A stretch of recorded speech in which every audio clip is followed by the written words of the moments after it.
కచ్చడాలేటి, ఆకులేటి, చర్మపు చొక్కాలు చేయించాడు దేవుడు. ఈ చర్మపు చొక్కాలు ఎందుకురా? టెర్లిను, టెర్రీ కాటను, బెన్నీ కాటను, ఎన్ని స్పిన్నింగ్ మిల్స్ అండి ప్రపంచం అంతా పుట్టాయి. ఒళ్ళు కప్పుకోవడానికి వస్త్రాలను పుట్టించింది.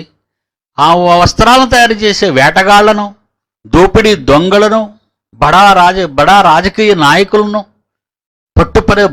బట్టల పరిశ్రమ మిల్స్, స్పిన్నింగ్ మిల్స్ అండి. అహ్మదాబాద్ నిండా స్పిన్నింగ్, బొంబాయి చుట్టూ స్పిన్నింగ్ మిల్స్, రకరకాల వస్త్రాలు.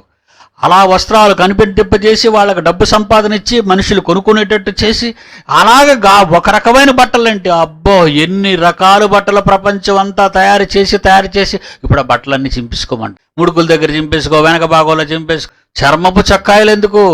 రకరకాలైన బట్టలు దించుతాం చూసుకుంటాం. అబ్బా ఎన్ని రకాలండి, ఎన్ని మిల్లులండి.